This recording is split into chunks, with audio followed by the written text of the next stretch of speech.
welcome everyone. Delighted to have you here. My name is Maureen Conway. I'm a vice president at the Aspen Institute, and I lead our Economic Opportunities program. I'm thrilled to welcome you to today's book talk about wealth supremacy, how the extractive economy and the bias rules of capitalism drive today's crises. Delighted to have Marjorie Kelly here and to be launching her book. Sales start today, right? That's right. Today's the kickoff. So today is the day. So we're excited to do that. And just to get started, just to mention this conversation is part of the Aspen Institute Economic Opportunities Program ongoing Opportunity in America discussion series, in which we explore the changing landscape of economic opportunity in the United States, the implications for individuals, families, and communities across the country, and ideas for change. Thanks to everybody for joining us today, both in person and virtually. We have a lovely virtual audience too. If this is your first time joining one of our events, we do record all of our events and host them on our website, so you can find them at as.pn/EOP events. So I'm super excited for today's book talk. It's a great book. I have written all over it, whatever. Really enjoyed reading it. So recommend. And it's really helpful, I think, to understand kind of the bigger picture challenges that we face. At the Economic Opportunities Program, we do a lot of work with a variety of different kinds of organizations across the country that are trying to connect people to better opportunities. So we work with kind of workforce organizations, we work with community colleges, we work with local government agencies, we work with community-owned finance institutions and other organizations supporting small businesses. So just this wide variety of organizations that are trying to sort of help people figure out how they can get a good job or how they can start a business and build a sustainable livelihood. And that's all really, really important work, right? And there's a lot of amazing organizations that do this work. But I've been doing this work for a lot of years now. And I have been sort of interested in this work as an anti-poverty strategy for a longish career now. And when I step back from that, it's like this is good work, and I've seen organizations make a real meaningful difference in some people's lives. But when I step back, those problems of poverty, of working poverty, of the racial wealth gap, of households that just don't even have $400 in an emergency, like these problems are just still with us. They haven't gotten better, and in some cases they've gotten worse. And so sort of stepping back from that, you kind of try to think about, like, what is this bigger picture that keeps challenging all that work. So, and I think that's kind of the piece that this book really starts to paint out. So there's a couple of other things I want to say about what I loved about this book. One, I think it's a nice kind of simple, compelling explanation for sort of what's happening with our economic system. So I'll admit I've actually studied quite a lot of economics in my past, but the truth is that you don't actually have to get very far in economics before you get to sort of like the inputs are, land, labor, and capital for our system of production. And what Marjorie sort of points out is, but the only one we actually care about in this system is capital, and land and labor are just there for not a very good ride. So that's kind of a problem for us. You kind of go, oh yeah, that probably isn't the most sustainable system. So I think she really kind of makes that argument that is kind of complicated, but makes it in a way that it's fairly straightforward. She goes also, I think, to the part that's complicated. I think she really explains well all of the sort of complicated financial jargon that kind of is used around how we sort of think about how things should happen, and uncovers kind of sort of the wealth bias, as you call it, within that jargon. And I think that's really well done. I particularly appreciate, though, that this book is not a finger-pointing book, right? It's not sort of like let's grab our pitchforks and whatever sort of thing, right? It really kind of names sort of this system that's on autopilot, that nobody kind of really sort of intentionally, there's no sort of malintent behind it. It's this kind of grew up and is now operating in a way that I think is not how any of us would sort of intend. And then the final thing I guess I wanted to say is I also really appreciate how the courage to kind of center values in a conversation about economics and finance. And I really like, economics is a social science, and you write, values form the moral heart of a social system. Yeah, but economics, much as economists, and my husband's an economist. Actually, some of my very best friends are economists. I really like economists. But nonetheless, they will sort of dress these things up in very fancy mathematical equations. And, but it is a social science. And you also write that morality in an economy is something we're taught is unneeded, irrelevant, possibly embarrassing. And I think, with that technical language and all the math around it and everything, when you start talking about sort of more human dimensions, people sort of, I think we can kind of feel like, oh, people are going to think I'm too soft, or, and I think that's been a real challenge in how we have our conversations about our economic system and what it's doing for us and what it's not. So the last thing I'll say, reading this book, I felt like, oh, you can think two things very much at the same time. Like you can say, oh, this is so true. And you can also say, nobody believes this. And and then you realize like, oh, actually, I think maybe people do believe this, but we just haven't really had the right frame for saying it. So last thing I'll say, this is the Aspen Institute. What do we love at the Aspen Institute more than anything? Dialogue. We love talking.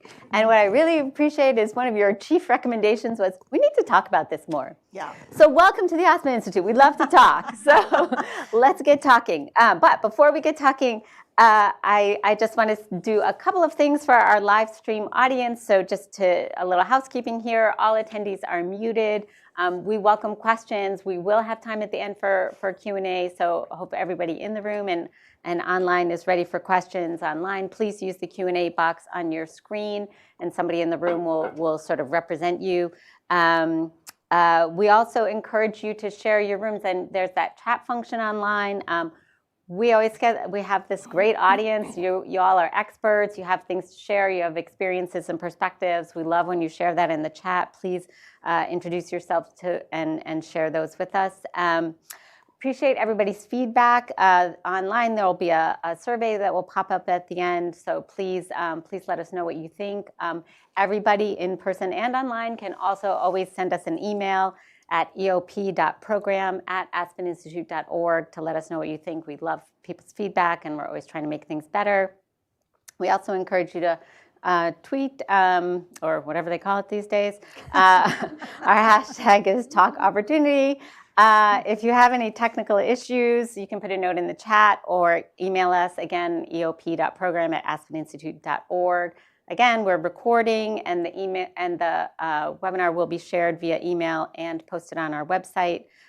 Closed captions are available. Please use the CC button at the bottom of the video to activate those. A note for everybody in the room: we are also having a book sale at the end of today's discussion. And 3 lucky contestants will win a free book at the end. So please stick around for that. And Marjorie will sign books at the end. So whether you buy one, whether you win a free one, whatever, whether you steal one, she'll sign it. Okay, I am done. Now, Great.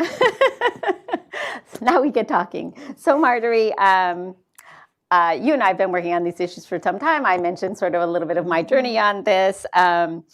You do this work for a while, and you see things that are working really well that give you some optimism. But sometimes you step back and it's sort of like, wow, like we just still have such a way to go.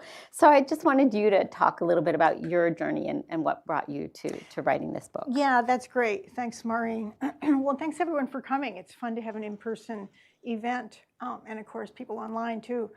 Yeah, I've been doing this work for more than 30 years, Maureen. You and I have walked together in recent years. I started back in the late 80s. I started Business Ethics Magazine, and I wanted to only talk about good business people and good investors. I thought they would how you would change the world. And I met a lot of people trying to do so. I've known so many fabulous leaders in these fields, but I also saw things were getting worse and not better. You know, there was a time companies did not do massive layoffs, and now it's routine. Sending jobs overseas, demanding tax breaks from cities just to stay. Boeing demanded tax breaks at one point. They'd been in a city for 100 years, and suddenly they needed a tax break in order to stay. So there was a kind of ruthlessness I saw that was becoming more and more the norm, even though there was more social investing happening, going on. Every corporation had an ethics officer. They were all doing sustainability reports. And so all of these supposed ways to make corporations better were catching on, and yet behavior was getting worse. And I saw that the problems are systemic. It really goes down to the core aim of the system, which is, as corporations say, maximize returns to shareholders. And shareholders are the wealthy. 89% of shares are held by the richest 10%, and mostly by the upper reaches of that. You know, and also we saw plastics filling the ocean and birds dying. And so there was this crisis brewing, and so much of the change that we were working on didn't touch the essence of the system, which was in overdrive and on autopilot. That's really a lot of what I'm trying to say in the book, is that it isn't. Yeah, I mean, there are CEOs we can call on the carpet, and there are billionaires who we can point a finger at, and all of that is right. But if you eliminated all the CEOs and the billionaires tomorrow, and even the directors of, say, all the institutional investments, it wouldn't make any difference. The system would reconstitute itself. It wouldn't. The individuals don't, in the end, in a certain odd way, matter. Donella Meadows said this. She's a systems theorist, and was, unfortunately, no longer living. But Donella Meadows, do people know her? Or some people know that name? You should really look her up if you haven't. She said, the most effective place to intervene in a system is at the level of mind that gives rise to the system. What's the way of thinking? And the way of thinking is what I'm pointing out. I'm calling wealth supremacy. It's the idea that wealthy people matter more than others. We also call it capital. Capital is the working face of wealth. Capital holds the power. In corporations, only capital has a vote. Capital might have, might hold shares for a couple of minutes.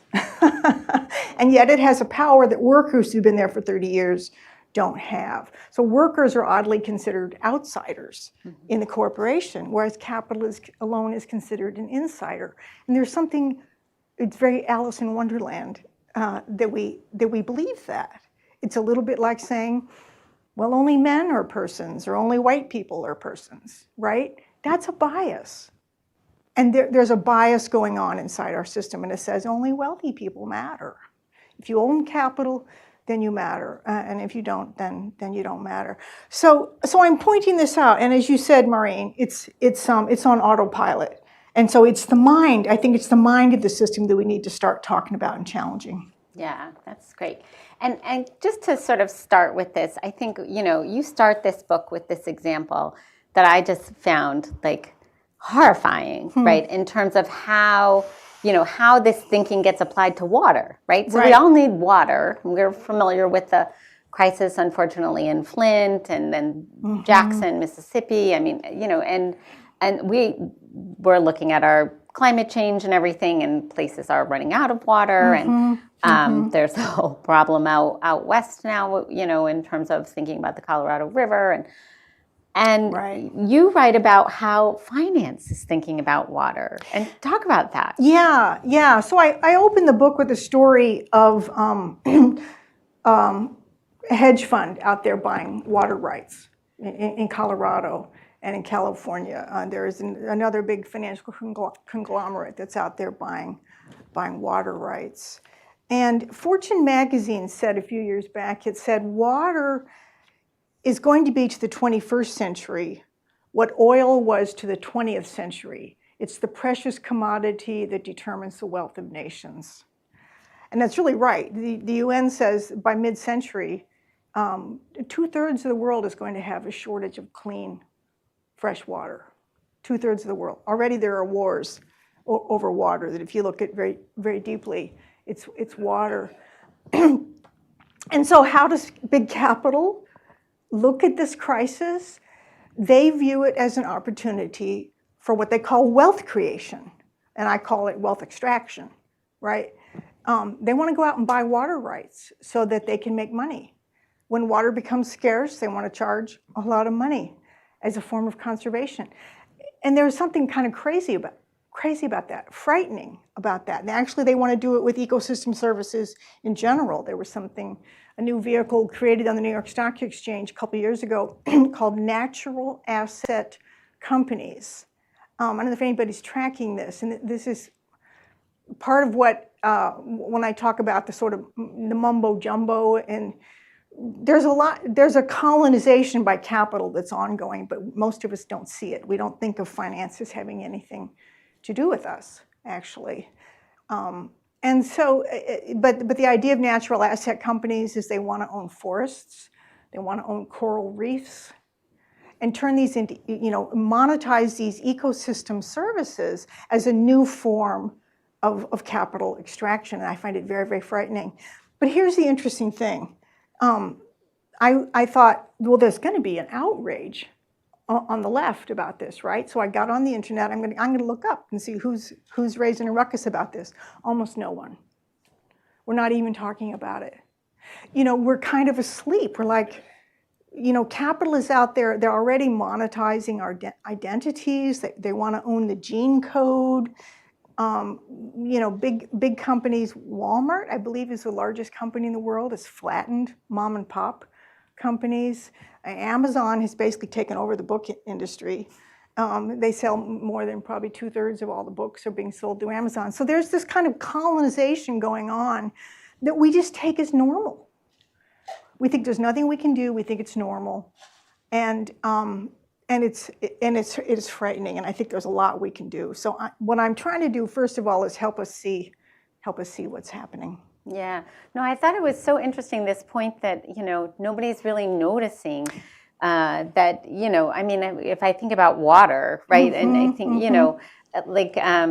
it is this idea that nothing can be publicly held sort of in a public trust, right? That everything can be sort of privately owned. And yeah, that's right. That's right, Maureen. So yeah, we've been taught to fear public ownership. Yeah. That's communism. That's bad. Government's inept. Government can't do anything right. The private sector is more intelligent, more nimble. Well, right now, 85% of Americans, we get our water from a municipally or locally owned utility. And evidence shows that we have better service and lower costs as a result. Because if you have a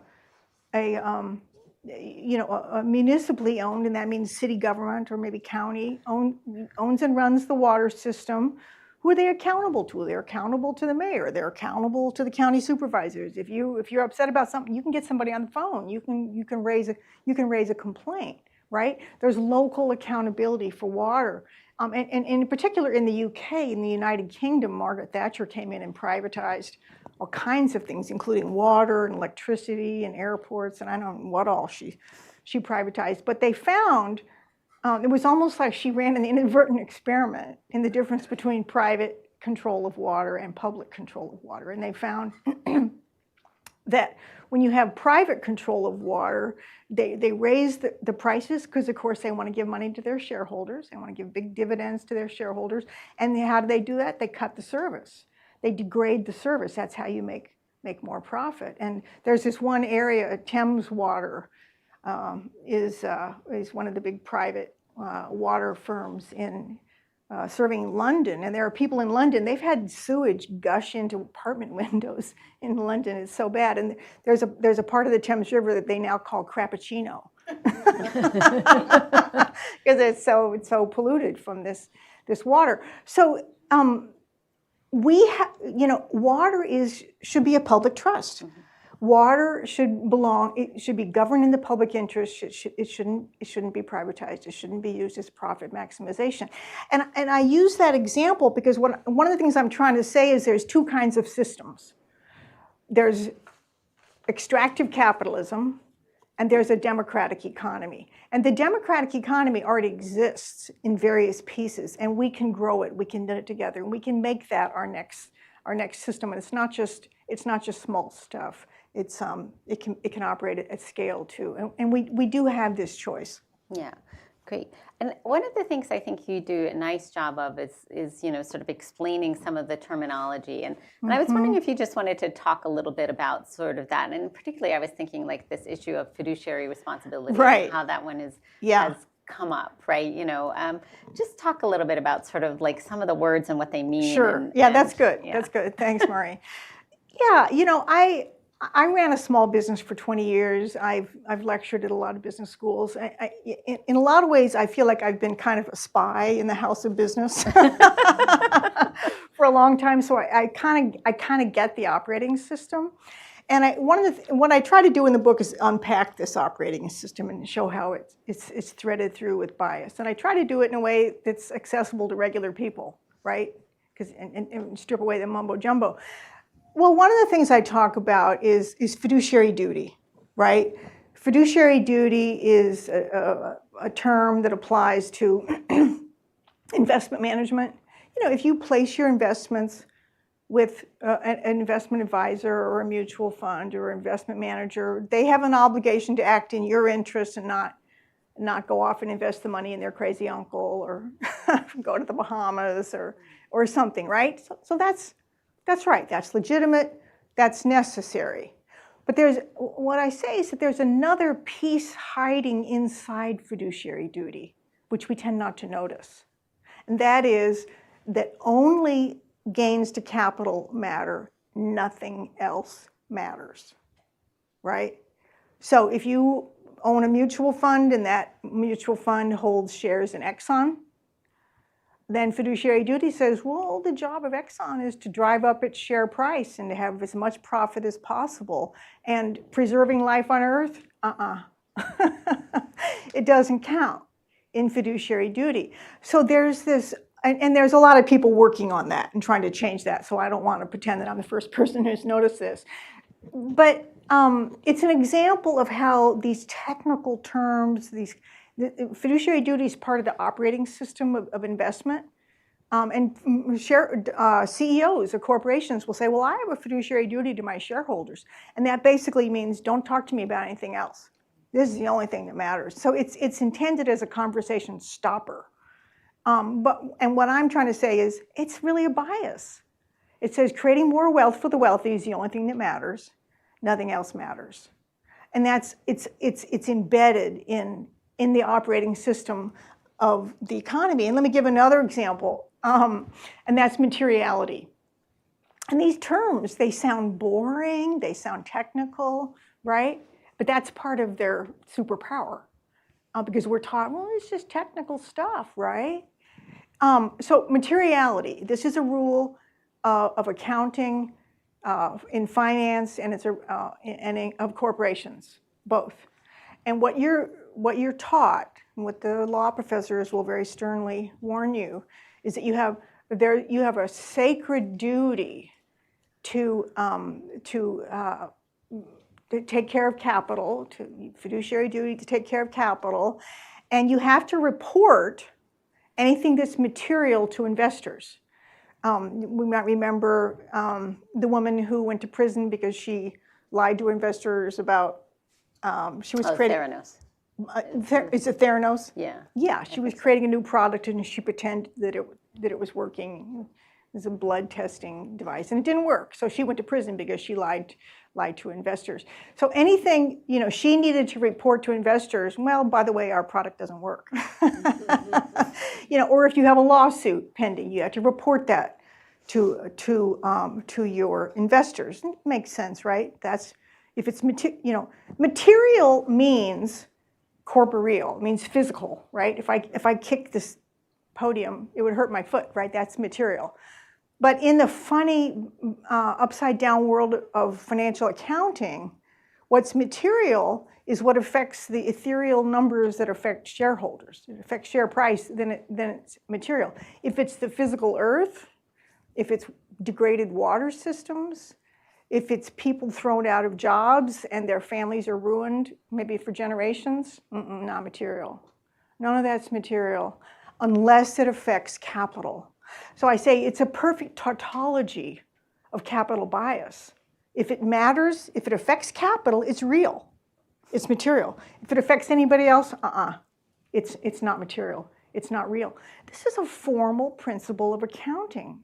So those are just some examples of how the bias is hidden in the norms of the system. Yeah, no, and like you say, there are people working on changing this in terms Exactly. of improving reporting about various things about environmental outcomes and those kinds of things. But yeah, these are the things that typically are not told. You know, if it's not material to capital, we just don't have to talk about it. Right. So it's, you know.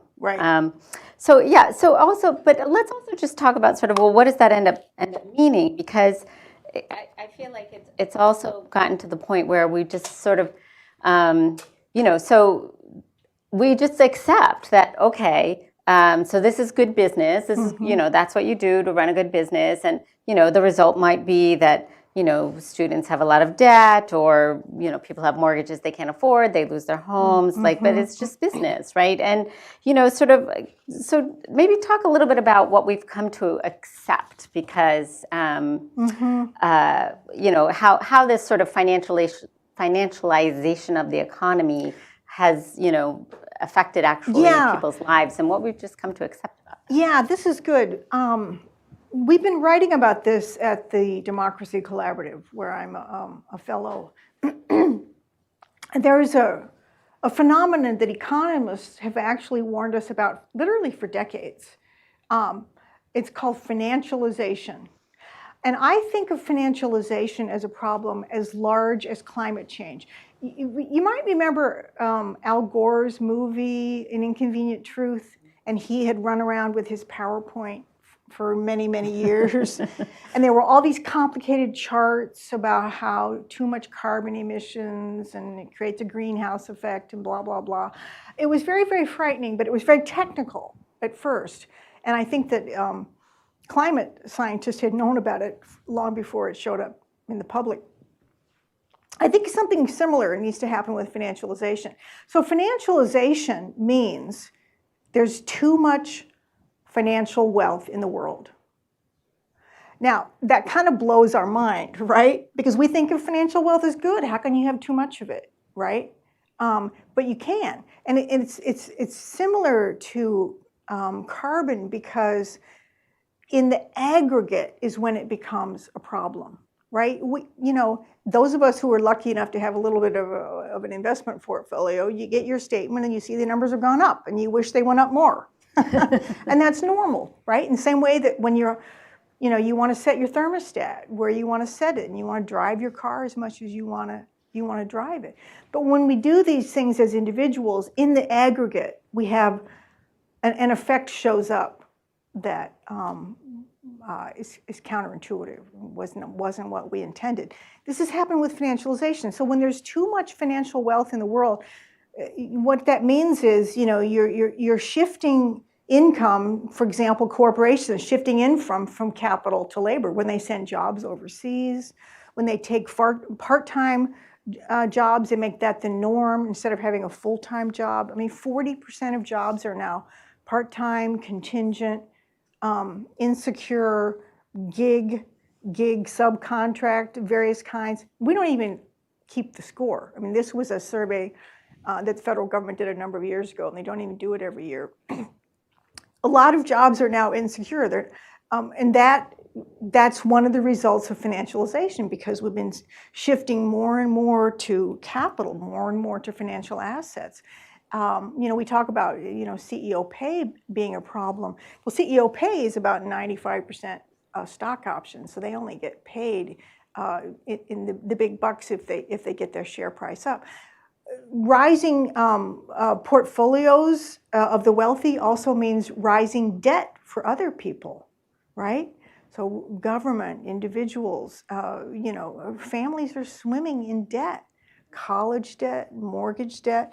When there's too much, healthcare debt, when there's too much money in too few hands, they're out there bidding on houses. Houses have become a new financial asset, and that drives up the price of housing. So the rest of us can't afford to buy houses. Young people can't get good jobs because the jobs have been sent overseas or turned into part-time. So there are all these effects that show up in the system when you have this aggregate level of financial wealth. And this is one of the key things that we need to start talking about. Yeah. Do you remember the statistic? Because I don't remember it in the book, but how much, financial assets versus GDP? Oh, right. Yeah. So when I was a kid in the 1950s, financial assets as a whole were roughly equal to GDP. And GDP, gross domestic product, that just means all the flows of income and spending. You get a paycheck, you spend it, that's GDP, right? That's a flow of income and spending.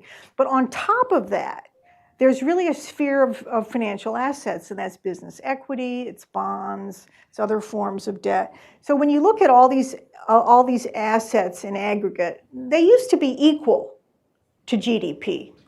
Now, financial assets are 5 times GDP, 5 times.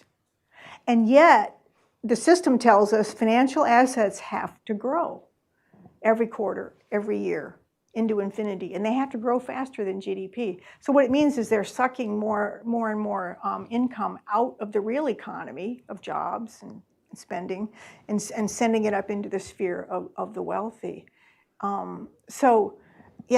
Too much financial assets, it really it harms us. Yeah, no, I thought that was so interesting because you talked about how all of those financial assets really represent kind of a claim on something that's in the real world, but now they're 5 times larger than what's in the real world. So you start to really get a feel for kind of the instability of that kind of a system. Right. Yeah, and I think about sort of like financier is a word that comes from the French of the pre-revolutionary France. It was the financiers supporting the Sun King there, Louis XIV. And I think about sort of before, in the late 1800s and early, and sort of going into the early 1900s and before the Great Depression, the U.S. was a very unequal, but also very unstable economy, right? Very big booms and busts. And I think this is kind of what happens when you have so much concentrated financial assets. It's, and so so it can be, so to your Inconvenient Truth movie about it, it can be, the consequences can be terrible. And they can be huge. Yeah. And we tend not to trace them back. Right. I mean, I think it's taken a while for journalists to catch up with climate change. And now when you see about a hurricane or you hear, a dam that's broken or flooding, down in paragraph 3, it'll say, well, this flooding, this fire is likely related to climate change. So we're starting to connect the dots. We should do that with financialization when we see, massive layoffs or, 2/3 of debt crisis. Student debt crisis. This is related to financialization. That's the kind of knowledge that we need. We need to understand this is a large process that's working against us, and we need to start connecting the dots. Yeah. Can you also talk a little bit, because I think you do touch on this, sort of this intersection. I mean, you call it wealth bias, right, or capital bias, and we think of all kinds of biases in our society, right? But maybe you could talk about the intersection of sort of wealth bias and sort of racial bias and that kind of thing. Yeah. That's a really important one, and thanks for bringing that up. A lot of wealth in our society originally came from extraction from people of color all over the world, right? I mean, it happened in this country through slavery and through redlining and the Tulsa massacre. Some black families start to get a little bit of wealth, and then what they have is torn down. And this happened worldwide with imperialism, where nations of color, particularly in Africa, were considered the overseas possessions of European countries. So this property, I think people of color understand better than anyone that property is a weapon. You know, we're taught that property is sacred and needs to be protected, and it does to a certain extent, but it's also a weapon that can be used against people. And so a lot of wealth came initially from extraction from people of color. And now, so one of the things I say in the book is that racial discrimination, or we'll say racial bias, inflicts harm across generations. There are people, families don't own houses today and haven't had that run up of wealth that housing has permitted for white families. So it inflicts harm across generations. Capital bias, okay, so racial bias, continues. Capital bias accelerates. Because the more wealth, the more financial wealth there is, even more is needed next year. So there's this huge sphere of financial wealth, but it needs to keep growing. And so it's going to extract even more in the future. And that's why it's trying to financialize water. It's trying to financialize coral reefs and forests. It'll grab anything it can because it's this force that wants to grow exponentially. I mean, the first rule of the system is no amount of wealth is ever enough. That's the essential norm around which the whole system is built. And it's built into investment. It's built into corporations. You buy stock, you want it to go up. You want that company to get bigger and bigger and bigger. So this growth imperative is built in, and so what do we do about that? Well, we have to forefront racial equity, right? I mean, accounting for debts is essential to any successful economy. There's a huge debt that's owed to people of color, and I think reparations is needed. But if you only focus on racial equity, what we're doing is we're leaving this extractive system intact to keep running, and it's going to extract from all of us, including people of color, who are going to be hit first and hardest as always, right? But it's now extracting from the environment. It's extracting from working people of all colors, and so you need to look at both. And this can sound kind of pie in the sky, but here's an example. At the Democracy Collaborative, we helped build the Evergreen Cooperatives in Cleveland, and these are they're in an inner city that's predominantly people of color, and we worked with large anchor institutions like Cleveland Clinic and other university hospitals to bring their laundry to this commercial laundry that's owned by workers. And initially, 60% of the workers were formerly incarcerated. That was a deliberate hiring decision, right? So we're going to empower workers through worker ownership. We're going to forefront people of color in that. And by the way, we're going to power this company through anchor institution contracts, and it's successful. There's a couple hundred workers now own this company doing commercial. They're doing all their laundry for Cleveland Clinic. So the steps that we take, the models that we build are very down to earth, and they work. I mean, but understanding the big problem, I think, helps us understand the nature of the solutions. Yeah, great. Because that was what I was going to go to next, because I think there is this, there is this, it doesn't have to be this way, right? Yeah. Mm-hmm. And I think, it's funny when you talk about things and we talk about sort of financialization and this kind of thing, it can, you get the, so what do you want? Like public ownership, like communism, whatever, right? And it's sort of like, well, no, that's not what I'm saying, right? Sort of mm-hmm. I think, it's sort of like we want to make free markets actually free of wealth bias and make them work for all the market actors, not just some of them, right? So let's talk about a little bit about some of these examples that you've seen. Mm-hmm. You just talked about that. You've talked about sort of management in forests, other places around the world that we see these kinds of systems. Talk a little bit about a few examples of how it actually can be otherwise. Yeah, well. One of the things we need is a great ownership transition. We can't have the 1% owning everything, right? and so that includes people a chance to own their own homes, free of debt, if we can imagine such a thing. It means people need to own their workplaces. We need a big movement for worker ownership. And Maureen, you've done a lot of great work on that. We helped, some colleagues of mine helped design the Fund for Employee Ownership at the Evergreen Co-ops in Cleveland. They're using investor capital, buying companies, converting them to employee ownership. So workers are the owners in the end, and there's money to be made for investors without having to own everything. So those, we need, and we do need public ownership. I think that's part of the equation. I mean, land and water. I have a colleague who's working on public ownership of pharmaceuticals. California is now starting to manufacture their own insulin because it's too expensive, right? So I think we do need more public ownership, and we need to begin to think, well, where does that make sense? Water is an obvious one.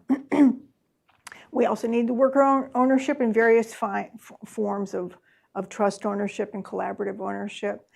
And then we also need what I call the next system of capital. One of the things I did one of the fun things about writing the book is I said, well, okay, so could you still have a modern, sophisticated financial system in a democratic economy? What would that look like? So I did a gathering about a year ago. I gathered 15 experts who were working in different aspects of you could call it democratic finance.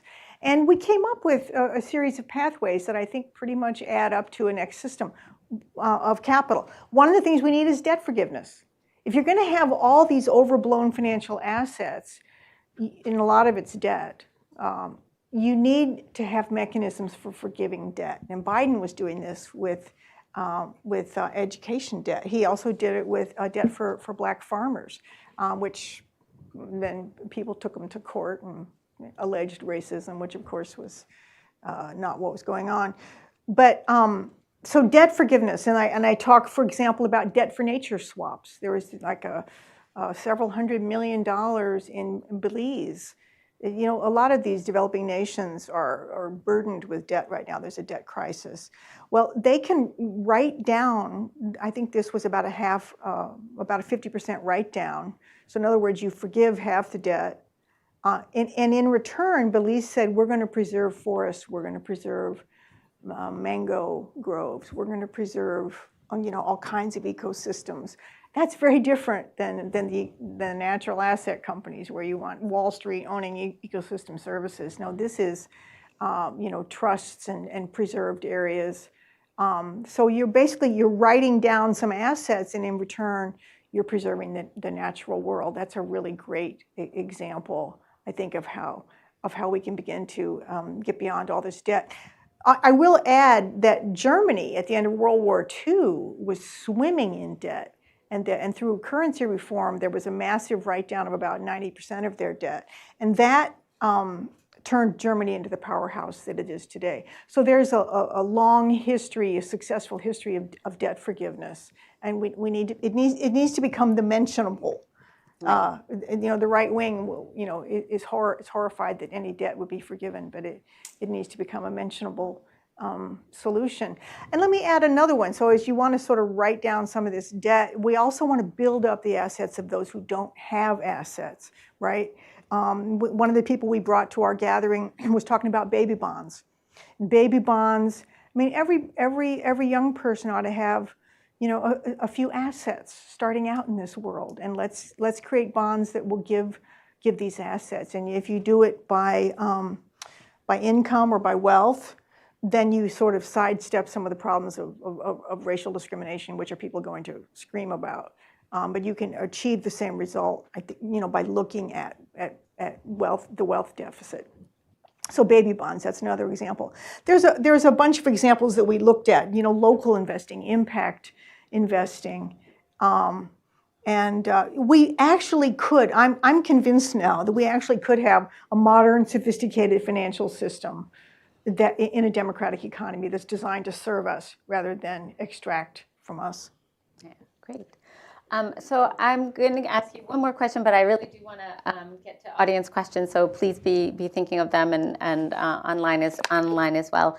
And you know, my colleagues, I'm interested in this idea. You talk about community wealth building, and I have wonderful colleagues in our community strategies group. Chris Desies, Benita Roberts, my former colleague Janet Topolsky, all did lots of great work on this issue of community wealth building and really thinking about I'm just wondering if there is a place that sort of stands out for you as kind of like a model of this, or something for people to think about in thinking about how this makes a difference in a community and how a community lives. Yeah, that's great. That's great. Our organization, the Democracy Collaborative, devised this term, community wealth building, back in 2005, and it's about local economic development. It's about building assets.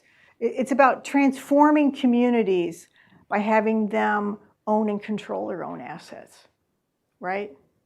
And one of the most exciting places that this, I work with a couple of colleagues who are doing this around the US and around the world in some very exciting ways.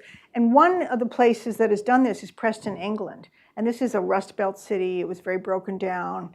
And they took on, the city council got excited about community wealth building and said, this is how we're going to do economic development. They had all of their anchor institutions, including the schools and the police, the university, sign a pledge. We're going to invest locally. We're going to hire locally. We're going to buy locally. So all of a sudden, hundreds of millions of dollars that had been spent outside the community was now being spent inside the community. They also said we're going to build worker-owned firms. So they actually, and there are a number of processes. You want to look at land, you want to look at housing, all of these things you want to have as community assets. And they actually moved the needle on poverty and unemployment in Preston. Preston has recently been named the best place to raise a family in the UK. So by community wealth building as an economic development form, they actually move the needle in this community. So it's very exciting. My colleagues now have more work than they can do. People coming at us wanting to do community wealth building. Because mayors, city councils, they know their communities are in trouble. They're looking for something different. And this is a form of economic development that works and is starting to catch on, I'm happy to say. Yeah, great. Great. Would love to hear if there's questions in the audience or online. Hi, my name is Kyung-sun. I use she, her pronouns. I'm with the Economic Security Project. Thank you so much for sharing what you shared. One of the questions that I have is, when we talk about the big forces that are driving wealth extraction, a lot of the times we know we're talking about the big corporations, big pharma, big food, et cetera. And I find that along with that analysis, we start having these narratives as advocates of stop private, do more public. And in that conversation, I feel like we lose the small business community.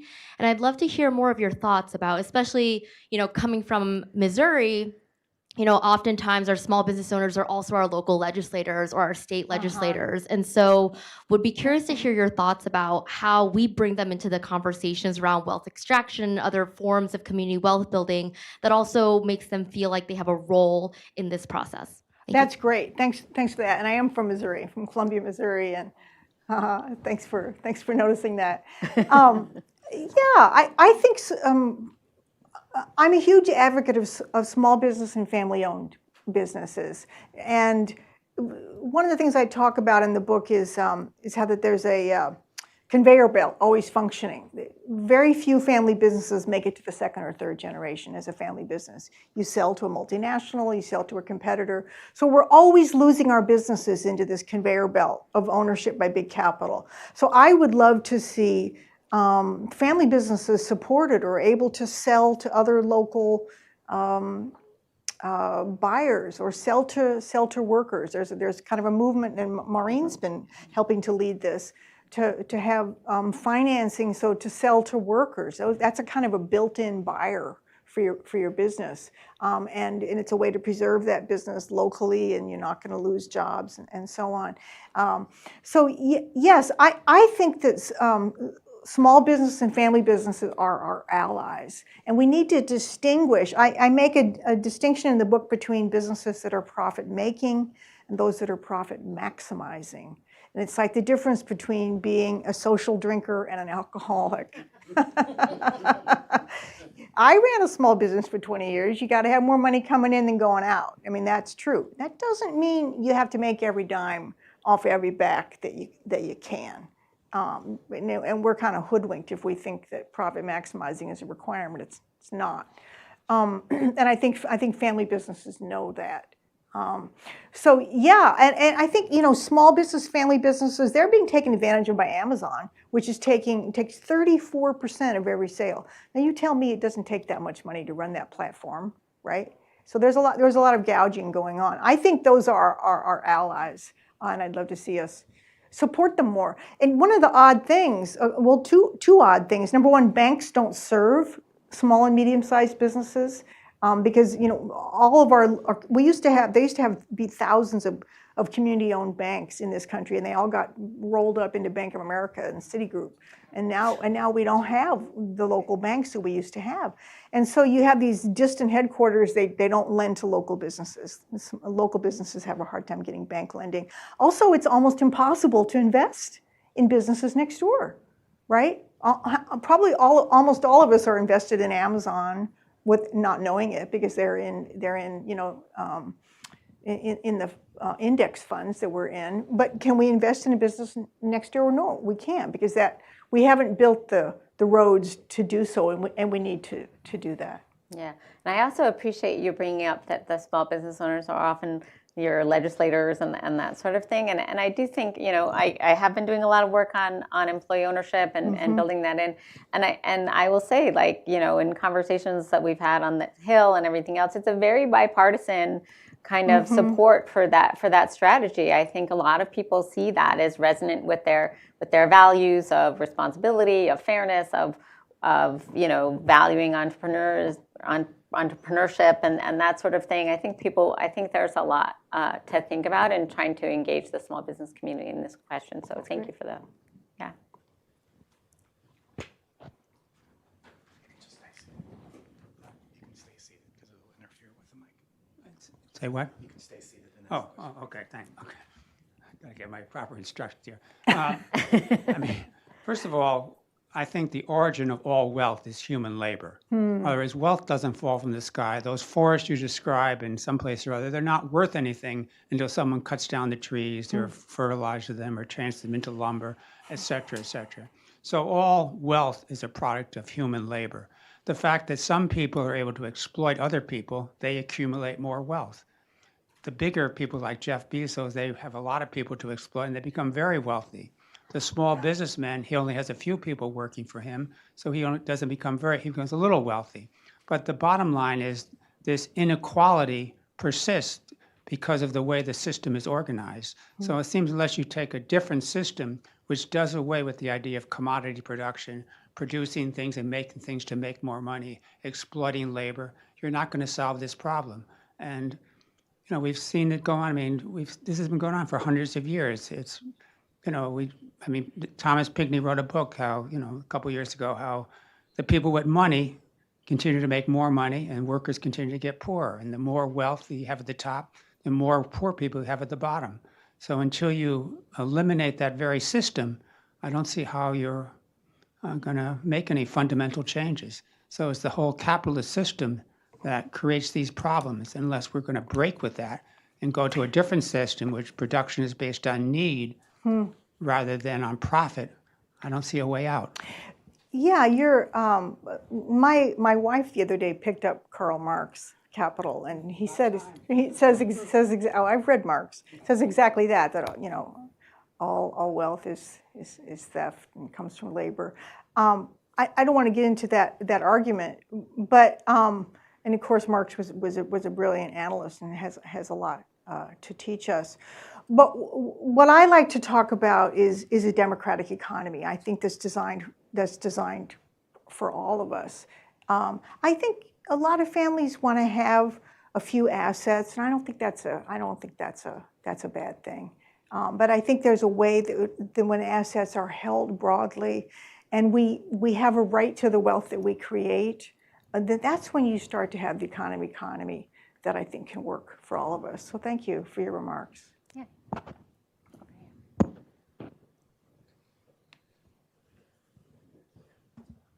Thank you so much. Dr. Alexander, Institute for Academic Management.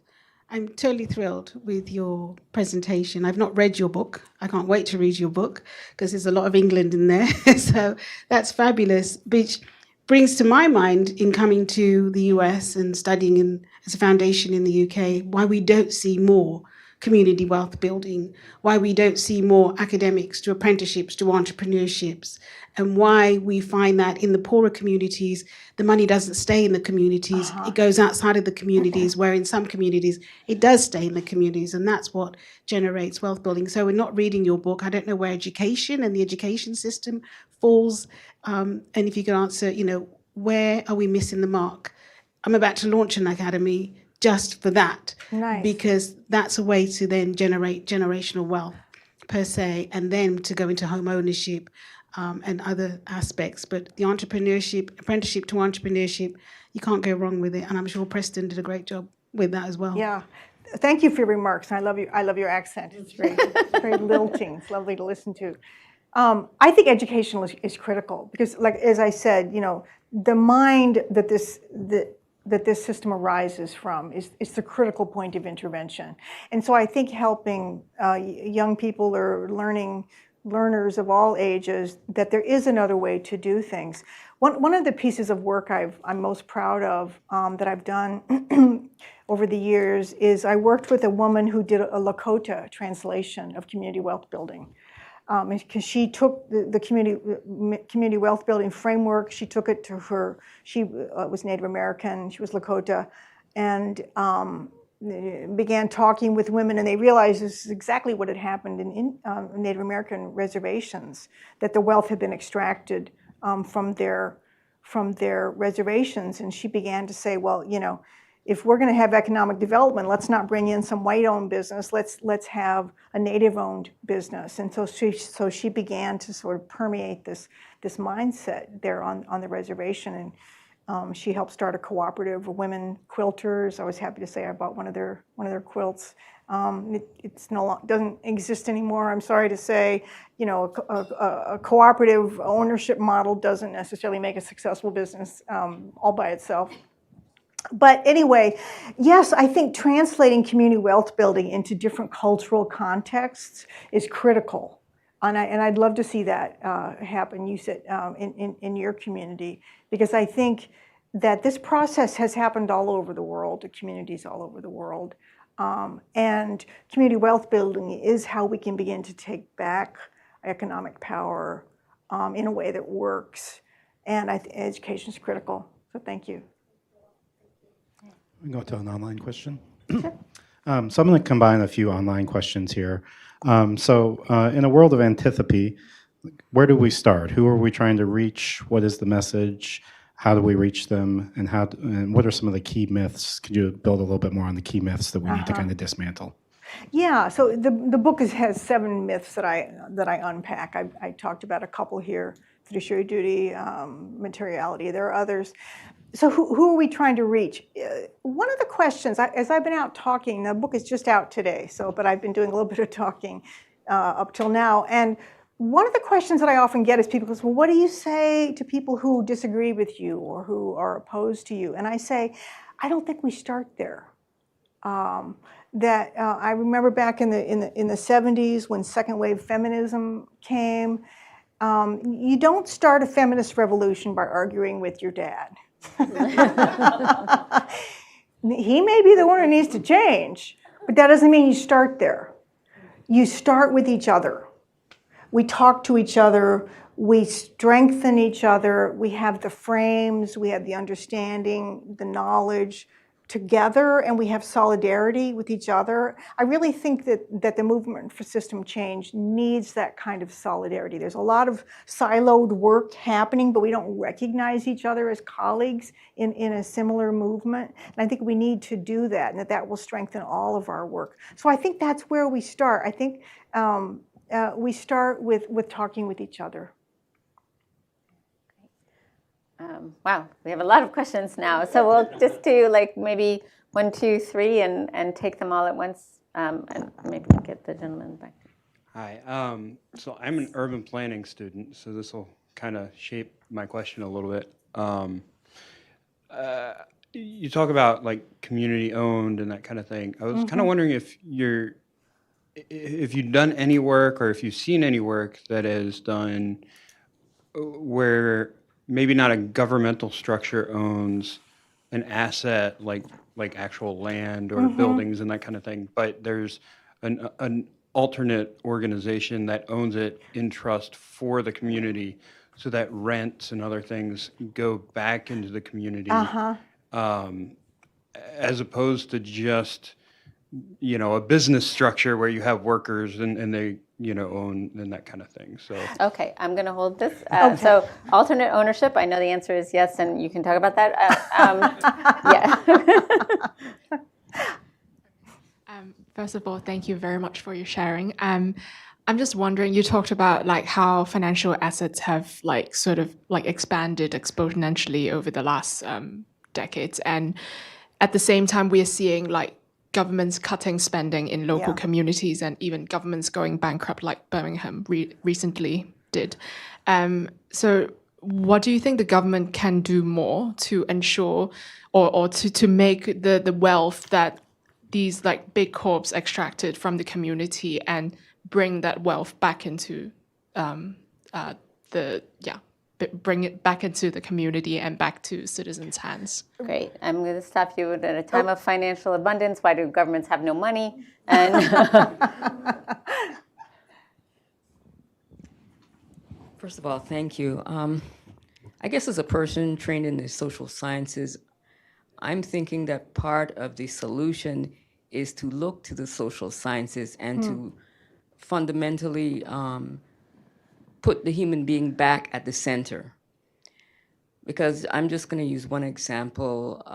Let's say many of the countries in the global south that ask for advice from the multilateral lenders.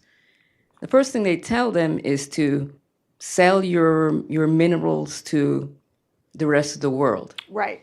Which of course pollutes the environment, lowers life expectancy and a number of other horrible things. And so there's no long-term thinking, and the human being is left out of the equation. Yeah. I think Okay. absolutely right. now you can answer all 3 because we don't have very much time. So I had Yes, human beings need to come back in the equation, and all of us matter. An economy exists for all of us. It doesn't exist just for corporations and for capital. And that's what the free trade regime has sold us, basically, is corporations and capital have power and nobody else does. So you're right, and I think the social sciences are critical. Values are at the heart of this, and we can bring values into our economy. We're taught that values don't matter, but really the only value that matters is financial wealth. That's the one value that the system values, and we're saying, no, actually there are other things we care about, like life, and the planet, and people. So thank you for that. A quick question about government not owning everything. I think you're absolutely right about that. And there are models out there. An example is community land trusts, where the community, a nonprofit owns the land, it leases houses for 99 years, and then it keeps houses off the speculative market and keeps them affordable. And usually you have community voices in the government and governance and so on. So yes, I think that government can be a catalyst, and yet you can have other forms of ownership that are in charge, trusts. There's a variety of models. So thank you for that question. And then what was the other one? Oh, about the role of government. Yes, local governments are feeling austerity. So what we're seeing with community wealth building, a number of communities we're working with, is you have a variety of players. It's not just government. You want government at the table, but you want CDFIs, community development financial institutions. You want other forms of nonprofits at the table too, working together. So you have communities working to build community wealth. And at the federal level, I want to give a shout out to Elizabeth Warren, who's my senator from Massachusetts, who happened to be on the plane when I was coming in from Boston. So that was kind of a treat. She is one of the smartest I think, federal legislators about this. And she has said, for example, the Accountable Capitalism Act, she's floated that says any company over $1 billion in revenue needs a federal charter. They have to serve a variety of stakeholders. They have to become a B corporation, essentially, not just serving stockholders. And 40% of board seats should go to workers. I love that. It's an example of how corporations need to evolve. They can't just be serving shareholders. That's just silly, given the emergency that we're in right now. That's one piece. She's also talked about reining in private equity, which we won't get into that, but I'll tell you, the game for investors is no longer in the public stock market. It's in private equity, which has swelled from 1 to 10 trillion. And it's not accountable. It's not transparent. And she has floated legislation to rein in private equity. So those are some examples that need to happen that will help to spread the wealth and keep the wealth extraction from being so extreme. Great. Well, thank you very much. Really appreciate this. I think this was great. You did a good lightning round there. So I want to give you a round of applause. This was fun. Thank you. I enjoyed this. Good questions. Yeah. Yeah, and hopefully everyone will keep talking about this and thinking about this. I do think it's important to, to ask questions and to feel like you can. So Great. So thank you all for coming. Really appreciate everybody's engagement today. And I'm going to turn it over now to Matt for the grand prize drawing. So we drew 3 names for the book. If your name is Lydia Ma, Hassan Tyler, and Angela Christian, you can see us outside. Wonderful. And, we'll get a book. Congratulations. Nice. Marjorie will be outside here willing Happy to to sign books. Yep. Thanks, everyone. This was All fun. right. Thank you.